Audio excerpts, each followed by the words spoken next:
tension qui accompagne ça. Le merlot, il n'y a aucun souci, il est presque déjà dans la sucrosité. Le cabernet franc peut avoir ce manque de sucrosité milieu de bouche, vous voyez, qui va finir après sur... ça va rebondir en fin de bouche et ça va vous apporter un goût long et tout ça sympa, mais vous allez peut-être sentir un peu un manque au milieu de bouche. Et que le peu que je mets, c'est-à-dire selon les millésimes, 12 à 6%. Le maximum que j'ai fait, c'est 94% de cabernet franc. Mais à quoi bon, je ne suis pas là en train de mesurer au pourcentage près, mais c'est ces zones-là. Donc on est en grande majorité cabernet franc, mais il y a toujours à peu près 10% de merlot, plus ou moins. Voilà. Et là, ce qu'on a goûté, à l'inverse, le merlot n'est pas pur merlot non plus. Donc, la législation européenne permet de marquer le nom du cépage à partir du moment où on est au-dessus de 85%. Ah oui, hein, c'est pas 100%. Donc quand vous voyez marqué à l'arrière de l'étiquette merlot, ben, je respecte la législation dans le sens où il y a plus de 85%. Mais ce n'est pas une obligation d'être à 100%. Ah, je vous le dis. C'est quoi que tu avais acheté? Vous voyez, je les ai ouverts à 11h, donc il faut à peu près ça. Donc moi, ce que je vous conseille... C'est vraiment subtil. C'est pas... Oui. Mais bon, voilà, puisqu'on parle un peu de technique d'approche d'un vin pour la dégustation, quand vous avez l'occasion de vouloir les ouvrir pour le repas, souvent on passe à l'apéro, on est entre copains, machin, l'été, et puis on oublie, puis on ouvre le vin tout de suite, et puis on n'a pas le temps, on le voit. C'est un peu dommage, parce qu'il lui faut 2 heures, et laisser un petit peu s'aérer, ou alors ce que vous faites, vous le mettez dans une carafe, vous mettez un bon coup d'air et vous le remettez dans la bouteille, ça s'appelle une décantation à la bordelaise, mais ça lui permet quand même de prendre un petit coup d'air, parce qu'il faut comprendre que c'est quand même des vins qui malgré tout ont 6 ou 7 ans de bouteille, restés sous le bouchon, donc il y a toujours une petite réduction qui se fait avec le temps, et avant qu'il s'ouvre, ça peut prendre un peu de temps. Merci Arthur. Merci Arthur. Un cep de vigne, c'est une liane, c'est hyper résilient. Donc on l'a tronçonné du haut en bas jusqu'au bourrelet de greffage, pour vous montrer qu'en fait, quand on taille des bois qui ont plus de 2 ans, premier bois à la première couronne, deuxième bois à la deuxième couronne et première couronne. Couronne, c'est ça la couronne. Et la deuxième. Et si vous taillez des bois qui ont... par exemple, si je m'amusais à tailler un gros bois comme ça, la vigne, à tailler complètement, à le couper, hein, la vigne l'abandonnerait complètement. Ah oui? D'accord? Et donc tout le flux de sève qui est à l'intérieur de ce canal-là, qui a été créé par la vigne, va être abandonné et va se nécroser. Et ensuite, c'est la porte ouverte aux maladies d'une part, et puis après à tout ce qui est xylophage. Enfin bon, après. Donc forcément, ça va se nécroser de l'intérieur, et après, ça peut être la porte des maladies.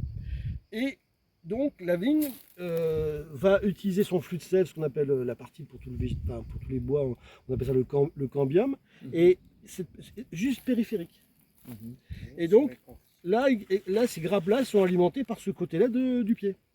Vous voyez, donc ça c'est mort, mais c'est mort jusqu'à une certaine partie, et en fait elle garde sa pression de sève en vie grâce à un système propre à elle qui vit sur l'extérieur. Et moi je taille au contraire des bois qui ont 2 ans maximum, donc les bois de l'année, donc j'ai un allongement, j'ai revu complètement l'architecture de ma vigne, j'ai un allongement, on va dire, relatif de mon pied, donc il ne reste plus dans sa fenêtre qu'elle vit au double qu'on a partout dans Bordeaux, enfin partout, parce qu'il y a aussi des tailles en guyot simple, et comme je vous ai dit tout à l'heure, en cordon royal, mais bon, peu importe, je ne vais pas compliquer le discours. C'est juste un petit allongement, mais tous les pieds s'allongent pareil. Donc, ce n'est pas un gros souci à traiter.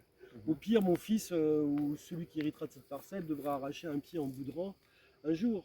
Mais donc, l'allongement, qui est souvent l'objection faite à ce mode de taille, n'est pas vraiment une objection. L'allongement, ça veut dire que l'allongement, c'est qu'il s'allonge le pied au lieu d'être. Parce que, en fait, pourquoi on taille des vieux bois, vous voyez, et là, je vais repartir sur celui-là. Donc, je vais mettre allongé de 2 doigts. Hein, et le prochain, là, ça sera mon rameau porteur, et puis j'aurai... On coupait trop court, c'est ça que vous expliquez. En fait, avant, il rabattait. Donc, ils coupent des gros bois, et ils repartent sur une pampre ou un autre c'est pas une question de couper court, c'est carrément abandonner ce pied-là pour se dire, ouais, il n'est pas dans le bon sens, je vais prendre ce bois-ci plutôt qu'un bois de 2 ans. Et de tailler, donc ce qu'on appelle la taille physiologique douce, de tailler de cette manière, va permettre à la vigne de pouvoir au contraire continuer de grossir sur le même flux de sève. Et donc d'augmenter l'épaisseur du cambium. Et donc quand il y a du gel, quand il y a des fortes chaleurs, le cambium c'est la partie de sève, on va dire, la partie vivante du pied. Et l'intérieur. Voilà. Mais cette partie sous l'écorce est de plus en plus épaisse. C'est ce qu'il faut retenir. Et là, donc cette année, on a failli faire comme en 22, on a failli tresser, mais finalement, on a rogné. Voilà. Rogné et cimé, c'est à la machine, on passe au tracteur et on laisse une certaine hauteur. Et il nous faut à peu près 1 mètre, 1 mètre 10 de surface foliaire pour pouvoir alimenter le nombre de grappes qu'on met. Si vous avez des questions. Alors on a fait les vendanges en verre. Et donc on dit en verre parce que vraiment en verre VERT pour le coup. La véraison, c'est le changement de couleur des graines. Et la véraison a lieu mi-août, mi-fin août. Et à partir de mi-août, je vais être attentif aux pieds qui sont homogènes ou en retard. Et donc là, on voit visuellement, les premières grappes qui tournent rouges vont être les premières en maturité. Et celles qui restent vertes, un peu trop longtemps, je les fais tomber. Ah, c'est ça donc, c'est parce qu'elles ne et donc, pas assez vite, elles vont être en décalage et quand je vais les vendanger, ce décalage-là aura du mal à se rattraper. Donc je préfère ne pas les avoir dans la cuve. Ça ne nous empêche pas quand même depuis 3 ans, 4 ans, on finance un système anti-graines, de triangulation, où on envoie des selles qui transforment la graine en état. Et du coup, on n'est pas touché par la graine. Donc le seul gros problème en dehors des maladies cryptogamiques, c'est le gel qui est de plus en plus tardif. Et le gel du mois de mai, par exemple en 2017, nous a quasiment hypothéqué un millésime, où on n'a pas produit de grand vin. Et des raisins avec une spécificité, une capacité de garde, une complexité, certes, mais quand moi j'ai acheté ce vignoble-là, il était complètement il souffrait d'hydromorphie, il y avait trop d'eau. Donc la première chose qu'on a faite ici, c'est on a ceinturé complètement la parcelle, on y a installé des drains autoroutiers et on a envoyé tout ça sur le ruisseau qui coule au bas de la parcelle. Et à l'époque, la parcelle ici là n'était pas plantée, donc on a aussi fait des drains un peu plus petits qui sont venus rejoindre le réseau. Donc en fait, on a maintenant cette partie qui s'essuie correctement, elle ne souffre pas d'excès d'eau, mais elle a suffisamment quand même d'eau. Et ce qui est important dans ce réchauffement climatique qui fait connaître des étés de plus en plus caniculaires, de plus en plus longs en termes de jours de chaleur, de jours d'ensoleillement, on y voit quand même le bénéfice d'avoir quand même de l'argile, une éponge, et qui prend les eaux du printemps et qui les tient pratiquement tout l'été. Mais pour quand même augmenter cette capacité-là à redonner de l'humidité pendant les étés chauds, on a, et je vais vous demander de vous avancer, on a des systèmes de couverts. Et donc on a des couverts végétaux qu'on plante un four sur 2 en automne et qu'on laisse, alors c'est des couverts ici, là c'est l'herbe naturelle, et qu'on laisse l'été, là on a roulé plus ou moins, alors là on l'a roulé peu, cette année on a laissé les tricycles s'avancer. D'abord parce que ça découvre la différence, je ne vois pas. Ici c'est de l'herbe, et ici c'est moi qui ai semé des différentes variétés. Donc de l'herbe aussi, mais des céréales. Alors là, elles ont été roulées à la fin du printemps. Il ne reste plus que quelques brins de triticales Là, on voit beaucoup mieux. Voilà. Donc si vous vous mettez comme ça, là vous le voyez bien, il y a un où il y a des plantes poussées, l'autre c'est de la pelouse. Et en fait, pourquoi? Parce que j'alterne un fond sur 2 pour pouvoir décompacter naturellement les sols, parce que toutes ces variétés que je plante ont un système racinaire de différents horizons, donc ça décompacte plus ou moins en profondeur.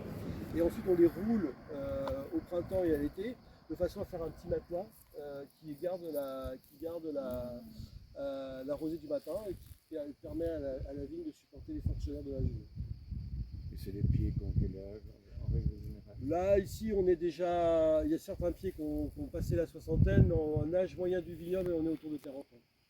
Donc, Ah, vous n'avez pas donc on est replanté, très loin. vous avez planté. J'ai replanté ici, là-bas, justement. Alors là-bas, là, c'est des jeunes vignes. Alors, c'est pas évident au regard aujourd'hui de voir. Avant, il y avait une différence de feuillage, de couleur. Maintenant, non. Alors, on peut se rapprocher. On verra ce que c'est une jeune vigne qui tenait à la neuf de ma vie. Bon, j'ai représenté beaucoup plus la région bordelaise dans mes affaires. Mais j'étais toujours, quand je me suis dit, je deviendrai vigneron, j'étais toujours intrigué de savoir pourquoi le Cabernet Franc. Je ne sais pas si vous connaissez l'histoire. Ah non, Hein, je connais pas l'histoire. le Cabernet Franc est venu des Pyrénées, c'est le cépage mère, ou père, je sais pas comment, enfin, en génétique, il est celui qui a donné ensuite, on a cloné on a pris du Cabernet Franc, on a fait le Cabernet Sauvignon, en clonant le Cabernet Franc avec, je me trompe toutes des fois, c'est la folle blanche, je crois, enfin, avec une autre variété de Vinis vinifera, et on a fait le Merlot. Le Merlot, Le Merlot vient du Cabernet Franc. Le Merlot vient du Cabernet Franc, il n'existait pas avant. Et donc dans les années 50, on trouvait que le Cabernet Franc avait des qualités mais aussi des défauts. Il supportait mal le stress hydrique, le gel, enfin il y avait pas mal de choses.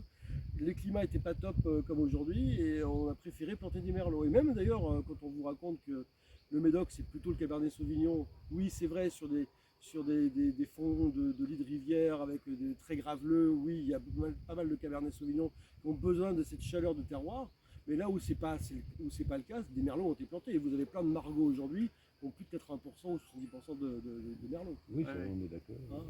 Donc du coup, voilà, l'idée de Cabernet Sauvignon, Médoc, Merlot, Rive Droite, Saint-Émilion. Bon, alors c'est vrai, à Saint-Émilion, ils ont tous planté du Merlot. Et le Merlot, le problème, c'est qu'aujourd'hui, d'abord, c'est pas un cépage qui m'intéresse beaucoup. Deux, il a été un petit peu enfoncé, je trouve, avec l'air Parker.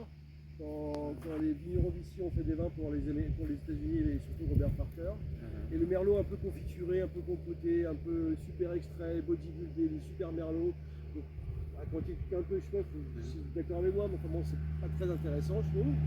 Et avec le réchauffement climatique, le Merlot a appris quand même une activité technique sur la capacité qu'il a à faire du sucre et sa maturité phénomique.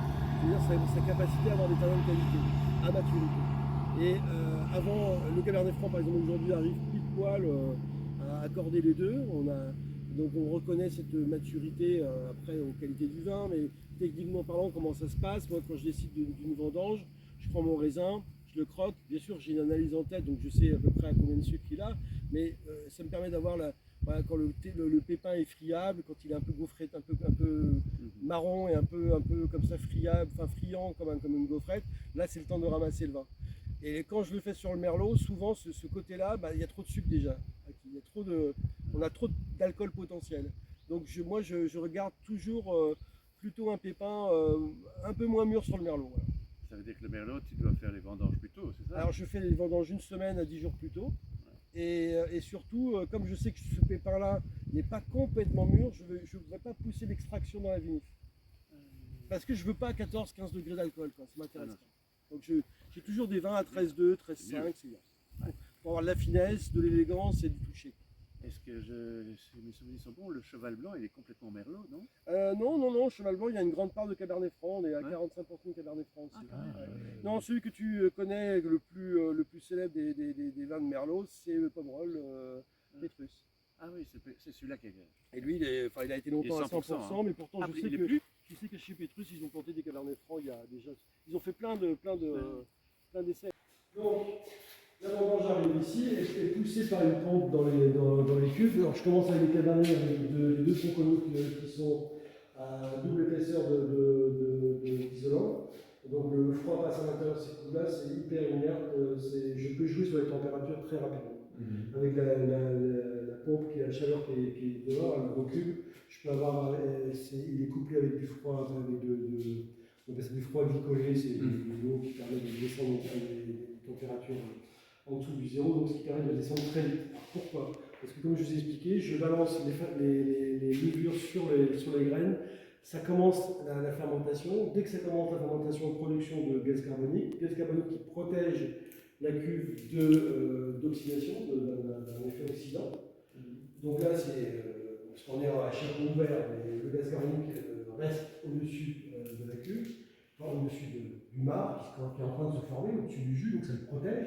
Et quand c'est en phase de protection, donc on est à peu près à 24 heures, là je baisse la température, donc là on était à 20-22 degrés, 23 degrés à température ambiante, et je baisse la température à 7-8 degrés pour pouvoir ensuite mettre ces levures-là un peu en sommeil et commencer à taper, avant que l'alcool ne se crée, sur l'extraction des arômes, de la couleur et des tanins que j'appelle nobles. C'est quoi les tanins nobles?